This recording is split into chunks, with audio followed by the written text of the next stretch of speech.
Welcome to LiveWell Talk on the Mailbag. The Mailbag is a segment of the podcast where I'll answer questions submitted from our awesome listeners. And in today's episode of the Mailbag, we're going to address three topics: sleep, celery, and mask. The first question comes from our listener Frances, and she asks, "What are the ways lack of sleep affects your health?" Well, in Shakespeare's Macbeth, it says, sleep that knits the raveled sleeve of care, the death of each day, and it goes on. It's after Duncan kills Macbeth, and that's just it. That we need sleep to restore our brain, and what they think is that actually the brain doesn't have a good venous return system, so it doesn't get rid of toxins very well. And then when we go to sleep, the brain is able to relax and allow toxins to drain from the central nervous system, and that helps us concentrate and be more wakeful and have good health. Sleep deprivation also leads to hypertension, high blood pressure, diabetes, and if it's related to sleep apnea, it can cause other concerns of strokes and cardiac heart conditions. Sleep is important, and the average American gets 6 to 7 hours sleep, and they probably need 8. I know I feel pretty blessed if I can get 6 to 7, but it's certainly having more sleep is beneficial and not being sleep deprived. Now, sleep is one of those, you can't store it up, so you can't sleep 48 hours and then be up for 24, right? So there is a cycle to it, and that cycle must be adhered to.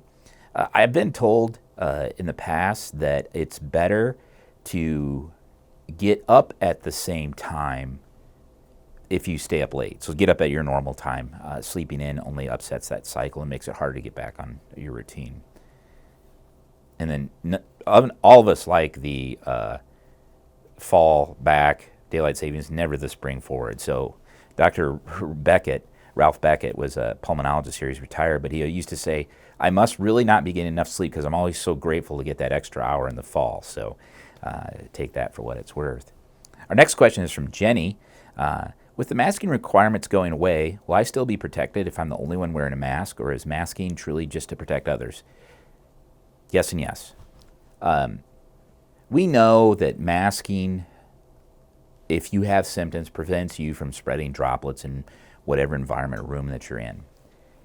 Masking to protect yourself would work if it was an N95 fitted mask that didn't allow everything was filtered as coming in, where just a surgical mask or cloth mask still have enough space that you can get COVID, particularly that's airborne. But it probably doesn't decrease your chances a little bit. I always like to say that masking on a one-on-one basis it does work. So I visit someone that has a cold, I wear a mask, don't socially distance, chances of me getting a cold are less. But to use masking for a whole community, I think the evidence has been just pretty much a wash that it doesn't influence control of a virus as much as they thought it might. Now, as we get farther away from the pandemic, we're able to look back at data and data mine that. We might find something different. But at this time, a mask prevents you from giving something to someone else. Wearing a mask may prevent larger respiratory illness that have larger droplets like influenza, but smaller ones like COVID can penetrate the mask if it's not fitted. That's a great question, and that I'll be the first to admit, I don't think healthcare, I don't think the CDC, I don't think Anthony Fauci, I don't think myself, I don't think we were consistent in our messaging early on. It was conflicting messaging at times, and it really did limit that mitigation being successful. Our last question is from Allie. I've always laughed at the random awareness months you mentioned on the podcast in honor of Fresh Celery Month in April. Can you talk about the benefits of celery and all vegetables for our nutrition? Is there a downside to non-fresh celery? Well, Allie will be soon bestowed the title of fan club president because I think this is a great question. Celery is beneficial in the fact that it provides fiber. It's very low calorie. And it also provides, I think, magnesium and potassium, which can help with high blood pressure.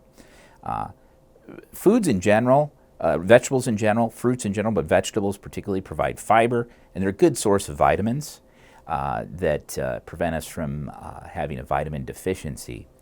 The Western diet, we're pretty good with vitamins, and you have fortified breakfast cereals that also gives you vitamins, but the natural replacement is probably is better than vitamin A enrobed on your Honey Nut Cheerios.